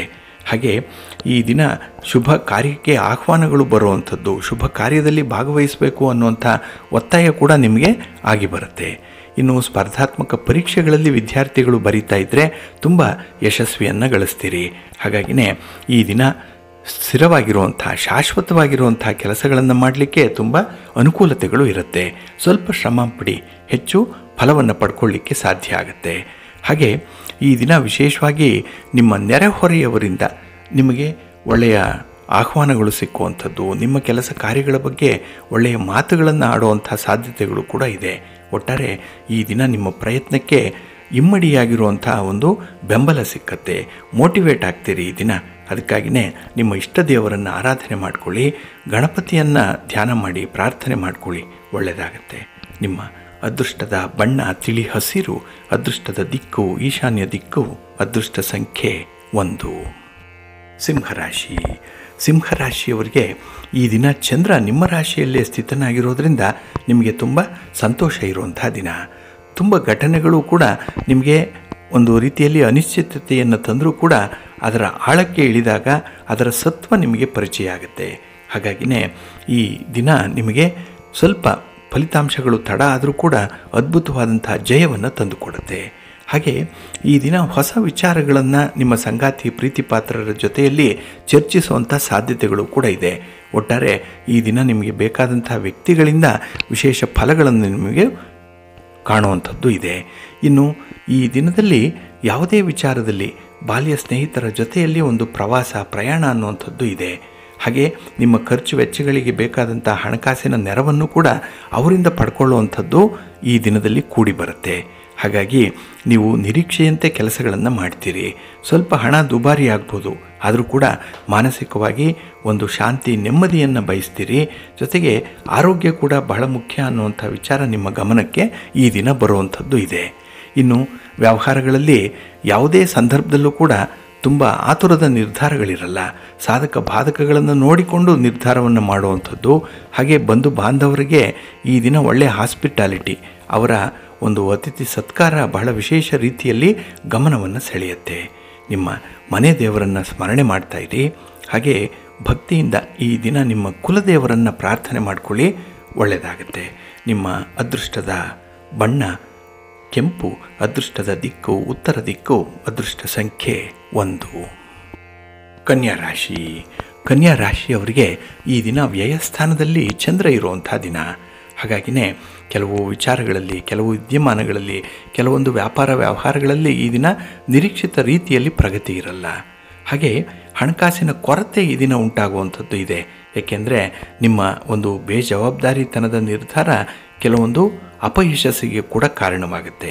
ಹಾಗಾಗಿನೇ ಈ ದಿನ ಸಾಧಕ ಬಾಧಕಗಳನ್ನು ನೋಡಿಕೊಂಡು ನಿಮ್ಮ ತೀರ್ಮಾನವನ್ನು ಹೇಳುವಂಥದ್ದು ಬಹಳ ಮುಖ್ಯ. ಇನ್ನು ಈ ದಿನ ನಿಮ್ಮ ಬಾಲ್ಯ ಮಿತ್ರರ ಜೊತೆಯಲ್ಲಿ ಪುಣ್ಯಕ್ಷೇತ್ರಗಳಿಗೆ ಭೇಟಿ ಮಾಡುವಂಥದ್ದು ಅಥವಾ ಎಲ್ಲಾದರೂ ಒಂದು ಹೊರ ಸಂಚಾರ ಮಾಡುವಂಥ ಸಾಧ್ಯತೆಗಳು ಕೂಡ ಈ ದಿನ ಇರುತ್ತೆ. ಇಲ್ಲಿ ಮನಸ್ಸು ಸ್ವಲ್ಪ ಹಗುರವಾಗುತ್ತೆ. ಕಷ್ಟ ಸುಖಗಳ ವಿಚಾರ ವಿನಿಮಯ ಆಗುವಂಥದ್ದು ಕೂಡ ಈ ದಿನ ಇರುತ್ತೆ. ಹಾಗೆ ಕೆಲವೊಂದು ದಾಖಲೆ ಪತ್ರಗಳನ್ನು ಎಲ್ಲೋ ಇಟ್ಟು ಮರ್ತಿದ್ದೀರಿ. ಅಮೂಲ್ಯ ವಸ್ತುಗಳನ್ನು ಕಡೆಗಣಿಸುವಂಥ ಒಂದು ಜಾಯಮಾನ ಇತ್ತೀಚೆಗೆ ಬಂದಿರಬಹುದು. ಹಾಗಾಗಿ ಈ ದಿನ ಅಂಥ ವಿಚಾರಗಳನ್ನು ಬಹಳ ಶ್ರದ್ಧೆಯಿಂದ ಮುತುವರ್ಜಿಯಿಂದ ಅಳವಡಿಸ್ಕೊಳ್ಳುವಂಥದ್ದು ಇದೆ. ದಾಖಲೆ ಪತ್ರಗಳನ್ನು ಈ ದಿನ ಸರಿಯಾಗಿ ಇಡ್ತೀರಿ, ಜೋಪಾನ ಮಾಡ್ಕೊಳ್ತೀರಿ. ಹಾಗೆ ಈ ದಿನ ವೃತ್ತಿಪರ ಉದ್ಯೋಗದಲ್ಲಿ ಅಧಿಕಾರಿಗಳಿಂದ ನಿಮಗೆ ಟೀಕೆಗಳು ಎದುರಾಗಬಹುದು, ಆದರೂ ಅದನ್ನು ಸಮಾಧಾನ ಚಿತ್ತದಿಂದ ಎದುರಿಸ್ತೀರಿ. ಹಾಗಾಗಿನೇ ನಿಮ್ಮ ತಾಳ್ಮೆ ಈ ದಿನ ನಿಮಗೆ ಮತ್ತೊಂದು ಹೆಸರನ್ನು ತಂದುಕೊಡುತ್ತೆ.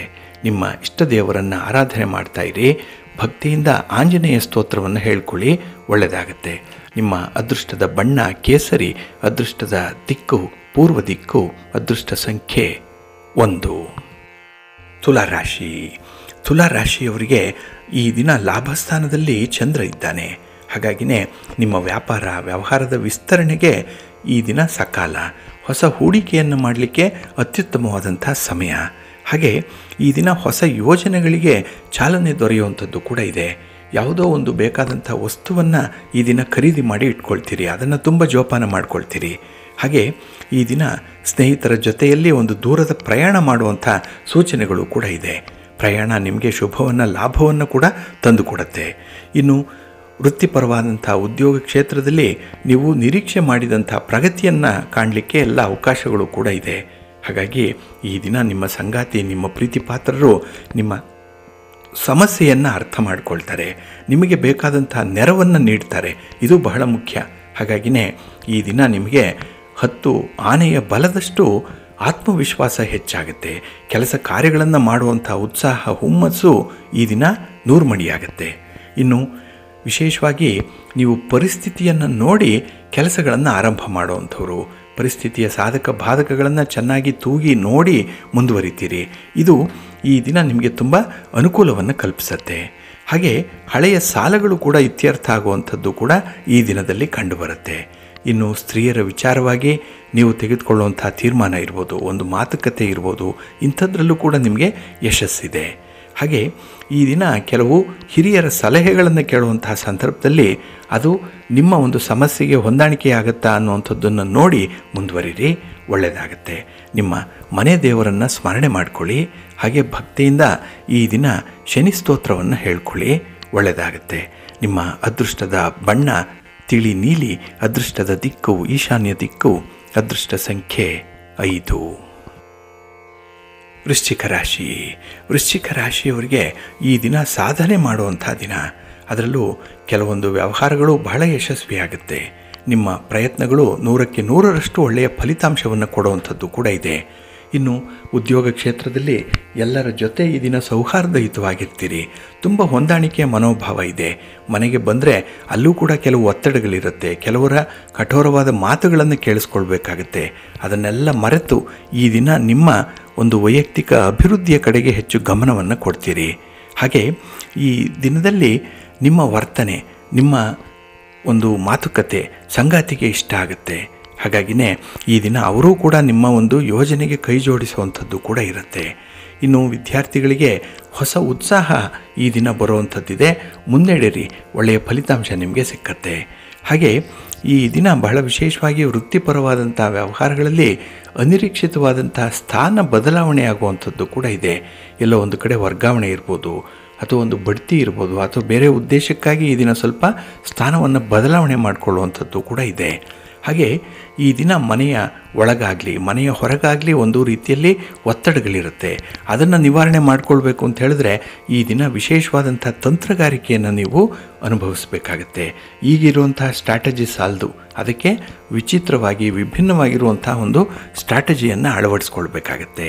ಹಾಗೆ ಈ ದಿನ ನಿಮ್ಮ ಆರೋಗ್ಯದ ಸಮಸ್ಯೆಗಳನ್ನು ನಿರ್ಲಕ್ಷ್ಯ ಮಾಡಬೇಡಿ. ಸ್ವಲ್ಪ ಸೀರಿಯಸ್ ಆಗಿ ನೋಡುವಂಥ ಒಂದು ಪ್ರಯತ್ನ ಮಾಡಿ. ಮಕ್ಕಳ ಸಲುವಾಗಿ ಈ ದಿನ ಸ್ವಲ್ಪ ಶ್ರಮ ಪಡ್ತೀರಿ. ಮಿಶ್ರ ಫಲಗಳಿದ್ದರೂ ಕೂಡ ನಿಮ್ಮ ಪ್ರಯತ್ನವನ್ನು ಮುಂದುವರಿಸಿ, ಒಳ್ಳೆಯದಾಗತ್ತೆ.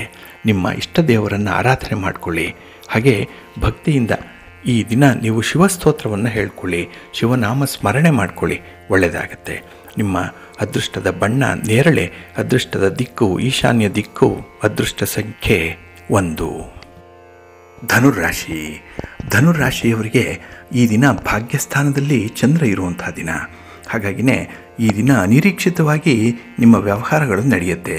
ನಿರೀಕ್ಷಿತ ಮಟ್ಟದಲ್ಲಿ ಯಾವುದೋ ನಡೆಯಲ್ಲ. ಸ್ವಲ್ಪ ಶ್ರಮಪಟ್ಟೆ ಕೆಲಸಗಳನ್ನು ಮುಂದುವರಿಸಬೇಕಾಗತ್ತೆ. ಹಾಗೆ ಈ ದಿನ ಮನೆಯ ಒಳಗೆ ಮತ್ತು ಹೊರಗೆ ಸ್ವಲ್ಪ ಒತ್ತಡಗಳು ಇರುವಂಥದ್ದು. ನಿಮ್ಮ ಮಾತಿಗೆ ಬೆಲೆ ಇಲ್ಲ, ನಿಮ್ಮ ಅಭಿಪ್ರಾಯಕ್ಕೆ ಮನ್ನಣೆ ಇಲ್ಲ. ಹಾಗಾಗಿನೇ ಕೆಲವೊಮ್ಮೆ ಒಂಟಿಯಾಗಿ ಜೀವನವನ್ನು ನಿರ್ವಹಣೆ ಮಾಡಬೇಕಾದಂಥ ಪರಿಸ್ಥಿತಿಗಳು ಕೂಡ ಈ ದಿನ ಬರುತ್ತೆ. ಹಾಗೆ ಈ ದಿನ ಕಳೆದು ಹೋಗಿರುವಂಥ ಘಟನೆಗಳಿಗೆ ಹೆಚ್ಚು ಮಹತ್ವವನ್ನು ಕೊಡ್ತೀರಿ. ನಿಮ್ಮಿಂದ ದೂರ ಹೋಗಿರುವಂಥ ವಸ್ತುಗಳಿಗಾಗಲಿ ವ್ಯಕ್ತಿಗಾಗಲಿ ಈ ದಿನ ಹೆಚ್ಚು ಚಿಂತೆ ಮಾಡುವಂಥ ಸಾಧ್ಯತೆಗಳು ಕೂಡ ಇದೆ. ಹಾಗಾಗಿ ಈ ದಿನ ಕೆಲಸಕ್ಕೆ ಬಾರದ ವಿಚಾರಗಳಿಗೆ ಆದ್ಯತೆ ಇದೆ. ಹಾಗೆ ಈ ದಿನ ನೀವು ಮಾಡುವಂಥ ಸರ್ವ ಪ್ರಯತ್ನಗಳಲ್ಲೂ ಕೂಡ ಮಿಶ್ರ ಫಲಗಳನ್ನು ಕಾಣ್ತೀರಿ.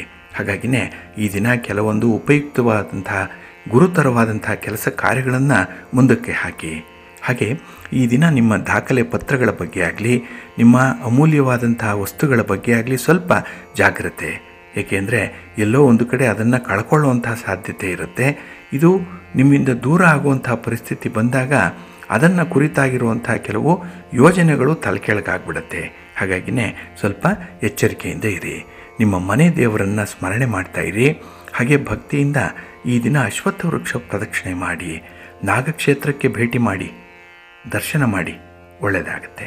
ನಿಮ್ಮ ಅದೃಷ್ಟದ ಬಣ್ಣ ಬಿಳುಪು, ಅದೃಷ್ಟದ ದಿಕ್ಕು ಈಶಾನ್ಯ ದಿಕ್ಕು, ಅದೃಷ್ಟ ಸಂಖ್ಯೆ 2. ಮಕರ ರಾಶಿ. ಮಕರ ರಾಶಿಯವರಿಗೆ ಈ ದಿನ ಅಷ್ಟಮದಲ್ಲಿ ಚಂದ್ರ ಇರುವಂಥ ದಿನ, 8ನೇ ಮನೆ. ಹಾಗಾಗಿನೇ ಈ ದಿನ ನೀವು ಮಾಡುವಂಥ ಪ್ರಯತ್ನಗಳಲ್ಲಿ ಮಿಶ್ರ ಫಲಗಳಿರುತ್ತೆ. ಅದರಲ್ಲೂ ಈ ದಿನ ನಿಮ್ಮ ಆರೋಗ್ಯದ ಕಡೆ ನೀವು ನಿರ್ಲಕ್ಷ್ಯ ಭಾವವನ್ನು ತಾಳುವಂಥದ್ದು ಇದು ಸ್ವಲ್ಪ ದುಬಾರಿಯಾಗುತ್ತೆ. ಹಾಗಾಗಿನೇ ಖರ್ಚು ವೆಚ್ಚಗಳನ್ನು ಮಾಡುವಂಥ ಸಂದರ್ಭದಲ್ಲಿ ಸ್ವಲ್ಪ ಲೆಕ್ಕಾಚಾರದಿಂದ ಇರಬೇಕು. ಹಾಗೆ ಈ ದಿನ ಯಾವುದೇ ರೀತಿಯ ಪ್ರಯಾಣ ಇದ್ದರೂ ಕೂಡ ಅದು ನಿಮಗೆ ಅಷ್ಟೊಂದು ಶೋಭೆಯನ್ನು ತರಲ್ಲ, ಅಷ್ಟೊಂದು ಶುಭ ಫಲಗಳು ಕೂಡ ಸಿಕ್ಕಲ್ಲ. ಹಾಗಾಗಿನೇ ಪ್ರಮುಖವಾದಂತಹ ವಿಚಾರಗಳಲ್ಲಿ ತೆಗೆದುಕೊಳ್ಳುವಂಥ ತೀರ್ಮಾನಗಳಲ್ಲಿ ಈ ದಿನ ನೀವು ಮತ್ತೊಮ್ಮೆ ಆಲೋಚನೆ ಮಾಡುವಂಥ ಪರಿಸ್ಥಿತಿ ನಿರ್ಮಾಣ ಆಗುತ್ತೆ. ಒಂದಲ್ಲ 2 ಸಲ ಕೆಲವು ಕೆಲಸಗಳನ್ನು ಮಾಡಬೇಕಾಗತ್ತೆ. ಸ್ವಲ್ಪ ಎಚ್ಚರಿಕೆ.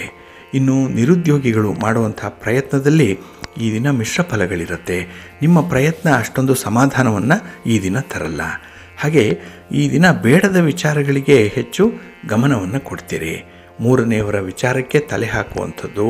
ಹಾಗೆ ನಿಮ್ಮ ಕೆಲಸ ಕಾರ್ಯಗಳನ್ನು ಬಿಟ್ಟು ಈ ದಿನ ಕೆಲಸಕ್ಕೆ ಬಾರದಂತಹ ವಿಚಾರಗಳಿಗೆ ನೀವು ಆದ್ಯತೆಯನ್ನು ಕೊಡೋದ್ರಿಂದಲೇ ನಿಮ್ಮ ಕೆಲಸಗಳು ಪೆಂಡಿಂಗ್ ಆಗುತ್ತೆ.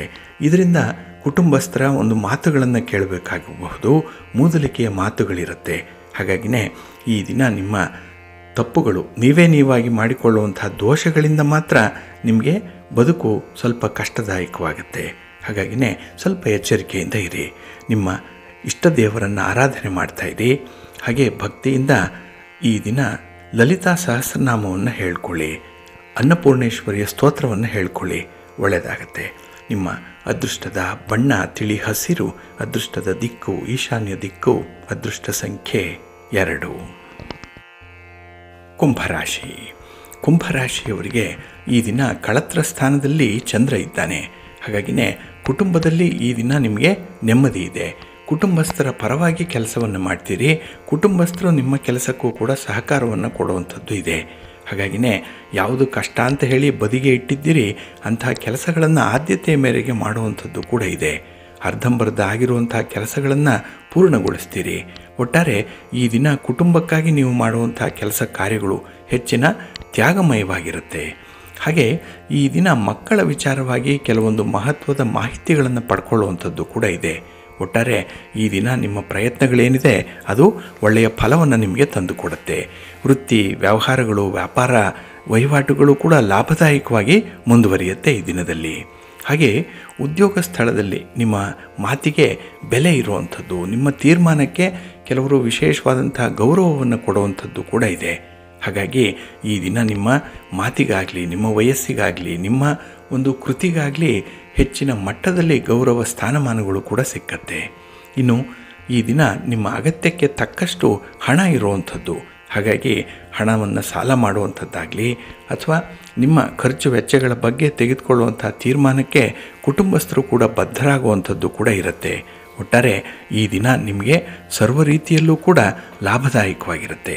ನಿಮ್ಮ ಸಂಗಾತಿ ನಿಮ್ಮ ಪ್ರೀತಿ ಪಾತ್ರರು ನಿಮ್ಮ ಬೇಡಿಕೆಗಳನ್ನು ನಿಮ್ಮ ಬಯಕೆಯನ್ನು ಈಡೇರಿಸುವಂಥದ್ದು ಕೂಡ ಇದೆ. ಒಟ್ಟಾರೆ ಈ ದಿನ ನಿಮಗೆ ಸುಖದ ದಿನ, ಸಂತೋಷದ ದಿನ. ಈ ದಿನ ಶಿವ ಪಾರ್ವತಿಯರ ದರ್ಶನ ಮಾಡಿ ಶಿವಸ್ತೋತ್ರವನ್ನು ಹೇಳ್ಕೊಳ್ಳಿ, ಒಳ್ಳೆಯದಾಗತ್ತೆ. ನಿಮ್ಮ ಅದೃಷ್ಟದ ಬಣ್ಣ ನೇರಳೆ, ಅದೃಷ್ಟದ ದಿಕ್ಕು ಈಶಾನ್ಯ ದಿಕ್ಕು, ಅದೃಷ್ಟ ಸಂಖ್ಯೆ 1. ಮೀನರಾಶಿ. ಮೀನರಾಶಿಯವರಿಗೆ ಈ ದಿನದ ಆಲೋಚನೆಗಳು ಕಾರ್ಯರೂಪಕ್ಕೆ ಬರುವಂಥದ್ದು ಇದೆ. ಹಾಗಾಗಿ ಮನಸ್ಸಿನಲ್ಲಿ ಏನು ಅಂದ್ಕೊಳ್ತೀರೋ ಅಂಥ ಕೆಲಸಗಳನ್ನು ಮಾಡಿಬಿಡ್ತೀರಿ. ಅದಕ್ಕೆ ಪೂರಕವಾದಂಥ ವಾತಾವರಣ ಇದೆ. ಸ್ನೇಹಿತರಿದ್ದಾರೆ, ಬಂಧುಗಳಿದ್ದಾರೆ. ಜೊತೆಗೆ ಈ ದಿನ ನಿಮ್ಮ ಸ್ವಂತ ವಿಶ್ವಾಸ ಕೂಡ, ಆತ್ಮವಿಶ್ವಾಸ ಕೂಡ ನಿಮಗೆ ಹೆಚ್ಚಿನ ನೆರವನ್ನು ನೀಡುತ್ತೆ. ಹಾಗಾಗಿನೇ ಧೈರ್ಯದಿಂದ ಕೆಲಸವನ್ನು ಮಾಡ್ತೀರಿ. ಹಾಗೆ ಈ ಶಾಶ್ವತವಾದಂಥ ಕೆಲಸಗಳು, ಸ್ಥಿರಾಸ್ತಿ ಮಾಡುವಂಥದ್ದು, ಮನೆ ನಿರ್ಮಾಣ ಮಾಡುವಂಥದ್ದು, ಈ ಜಮೀನಿನಲ್ಲಿ ಆಗುವಂಥ ಬದಲಾವಣೆಗಳಿಗೆ ನೀವು ಈ ದಿನ ಪ್ರಯತ್ನ ಪಡುವಂಥದ್ದು, ಇವೆಲ್ಲ ಧನಾತ್ಮಕವಾದಂಥ ಫಲಿತಾಂಶವನ್ನು ತರುತ್ತೆ. ಹಾಗಾಗಿನೇ ಈ ದಿನ ಕಷ್ಟ ಅಂತ ಹೇಳಿ ಕೆಲಸವನ್ನು ನಿಲ್ಲಿಸುವಂಥದ್ದಲ್ಲ, ಅದನ್ನು ಬಹಳ ಮುತುವರ್ಜಿಯಿಂದ ಮಾಡುವಂಥ ಮನಸ್ಸು ಕೂಡ ಇರುತ್ತೆ. ಹಾಗೆ ನಿಮ್ಮ ಆಲೋಚನೆಗಳು ಕಾರ್ಯರೂಪಕ್ಕೆ ಬರುವಂಥದ್ದು, ಇದು ಬಹಳ ಕಷ್ಟ. ಎಲ್ಲ ಸಮಯದಲ್ಲೂ ಇದು ಕ್ಲಿಕ್ ಆಗಲ್ಲ. ಆದರೆ ಈ ದಿನ ಮಾತ್ರ ನಿಮ್ಮ ಪ್ರಯತ್ನಕ್ಕೆ ವಿಶೇಷ ಫಲಗಳು ಸಿಕ್ಕತ್ತೆ. ನಿಮ್ಮ ಸ್ನೇಹಿತರಿಂದ ವಿಶೇಷವಾದಂಥ ಬೆಂಬಲ ನಿಮಗೆ ಸಿಕ್ಕುವಂಥದ್ದು. ಹಾಗೆ ನೀವು ಮಾಡುವಂಥ ಕೆಲವು ಒಪ್ಪಂದಗಳಿರ್ಬೋದು, ಕೆಲವು ಅಗ್ರಿಮೆಂಟ್ಗಳಿರ್ಬೋದು, ಇದು ಕೂಡ ನಿಮಗೆ ಲಾಭವನ್ನು ತರುತ್ತೆ. ಜೊತೆಗೆ ನಿಮ್ಮ ಕುಟುಂಬಕ್ಕೂ ಕೂಡ ಈ ದಿನ ನಿಮ್ಮ ಮಾತಿನಿಂದ, ವಿಶ್ವಾಸದಿಂದ ಭದ್ರತೆ ಕೂಡ ಒದಗಿ ಬರುವಂಥದ್ದು ಇದೆ. ಹಾಗಾಗಿ ಹಣಕಾಸಿನ ವ್ಯವಹಾರಗಳು ಸ್ವಲ್ಪ ನಿಧಾನ ಆದರೂ ಕೂಡ ಸ್ಥಿರವಾಗಿರುವಂಥ ಲಾಭವನ್ನು ತಂದುಕೊಡುತ್ತೆ. ಇನ್ನು ಮಕ್ಕಳ ಶೈಕ್ಷಣಿಕ ವಿಚಾರದಲ್ಲಿ ಈ ದಿನ ತೃಪ್ತಿ ಇದೆ ನಿಮಗೆ. ಹಾಗೆ ಈ ದಿನ ಯಾವುದೇ ಒಂದು ಸಂದರ್ಭದಲ್ಲೂ ಕೂಡ ನಿಮ್ಮ ಸಂಗಾತಿ, ನಿಮ್ಮ ಪ್ರೀತಿ ಪಾತ್ರರ ಬೇಡಿಕೆಗಳನ್ನು ತಳ್ಳಿ ಹಾಕಬೇಡಿ. ಅದನ್ನು ಪುರಸ್ಕಾರ ಮಾಡಿ, ಅದನ್ನು ತೀರಿಸುವಂಥ ಒಂದು ಪ್ರಯತ್ನ ಮಾಡಿ. ಒಳ್ಳೆಯ ಫಲ ನಿಮಗೆ ಸಿಕ್ಕತ್ತೆ. ನಿಮ್ಮ ಇಷ್ಟ ದೇವರನ್ನು ಆರಾಧನೆ ಮಾಡ್ತಾಯಿರಿ. ಹಾಗೆ ಭಕ್ತಿಯಿಂದ ಈ ದಿನ ನವಗ್ರಹ ಸ್ತೋತ್ರವನ್ನು ಹೇಳ್ಕೊಳ್ಳಿ, ನವಗ್ರಹಗಳ ದರ್ಶನ ಮಾಡ್ಕೊಳ್ಳಿ, ಒಳ್ಳೆಯದಾಗತ್ತೆ. ನಿಮ್ಮ ಅದೃಷ್ಟದ ಬಣ್ಣ ನೇರಳೆ, ಅದೃಷ್ಟದ ದಿಕ್ಕು ಈಶಾನ್ಯ ದಿಕ್ಕು, ಅದೃಷ್ಟ ಸಂಖ್ಯೆ 1.